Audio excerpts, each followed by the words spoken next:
Soil is the foundation of life. It nourishes our crops, support our homes, and sustain our communities. Over 95% of the world's food depends on healthy soil. However, soil erosion is the process where the top layer of the soil, which is rich in nutrients, is washed off by the wind, water, or even human activities.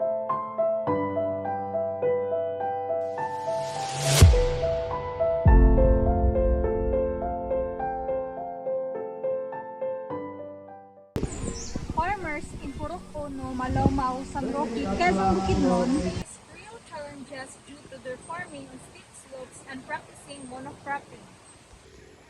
Some farmers are not fully aware of the different cultivation methods to help conserve the soil, nor do they completely understand soil erosion.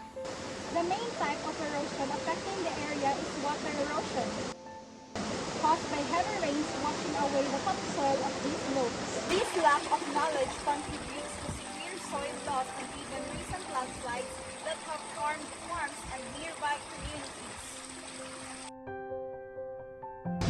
Aniata karon sa Purok Ono, San Roque, Quezon, Bukidnon, ug naatay nakita nga usa ka farmer para mahimo respondent sa atuang interview. Maayong hapon, ma'am.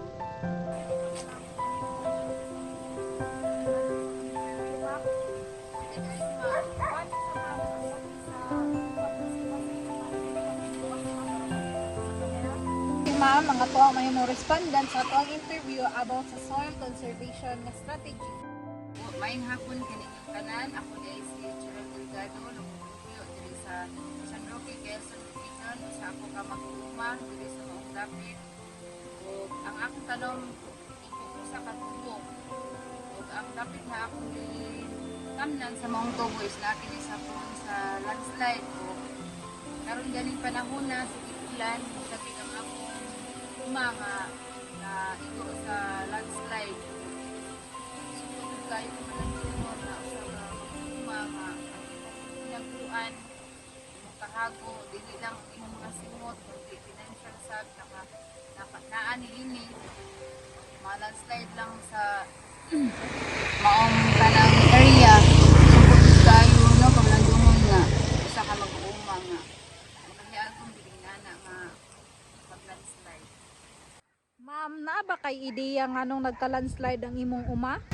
Ma'am, wala ra ba ma'am ay Sa pagkonserba sa yuta, ma'am, naa ba kay nahibaw-an nga klase-klase nga strategiya? wala sa draba ma'am ay di ba Isa ka strategiya sa pagkonserba sa yuta ug kini ang ginatawag na natural vegetative streams. Ang natural vegetative streams o kini streams sa grasses or sa herbal na itanong dito sa contour line sa pagiling nga area or sa usa nimo pagpak. Kini nga soil conservation strategy mao ni siya ang tungkap sa mga yuta nga nagdadagili tungod sa ulan. Ang pamaagi sa soil conservation strategy nga natural vegetative streams, markahan nimo ang usa ka pagiling nga area or ang usa ka uma sa iyang mga contour lines para tamnan sa mga strips.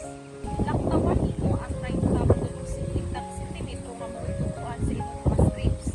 Ang mga vegetative strips nga imong gitanom sa magkadugay kini matutuo. Siguraduhon nimo maputol kini para dili matapunan imong mga main crops. Kini tay maagi mo kini ang pinakabarato ug pinakasayod nga buhaton sa pagiling nga area o uma para ma-conserve ang yuta niya. Willing ba ka mo adapt, ma'am, sa natural vegetative strips nga soil conservation strategy? Yes, ma'am. Willing ko mo adapt ma'am basta makatabang sa akong pagkakuma o maiwasan na ang pag-landslide sa akong manawagan din ko sa atong gobyerno karon no na unta matagaag pansin ang mga mag-uuma sama nako na karon ang mahal kay ang mga fertilizer unya pag-abot sa panahon na nating harvest pareha karon ang tubo barato kaayo manawagan unta ko nga matagaan og pansin din ano pupuntang mga panghatag na mga binhi o fertilizer naaman gi panghatag pero untay minyo ihatag na kanang ting ugas na namo kay Among panahon nga usa pa ihatag nga wa na humanamig tanong nya late na kaayo. O unta mapansin ninyo ang akong panawagan.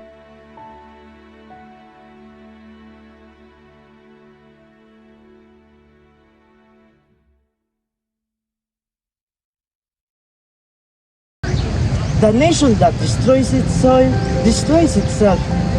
Every small action, particularly practicing natural vegetative streams, holds the power to restore our land, prevent devastating erosion, and secure sustainable future for our farming communities. We all have a vital role in caring the earth beneath our feet. We must save the soil to secure our food, our livelihood, and our future.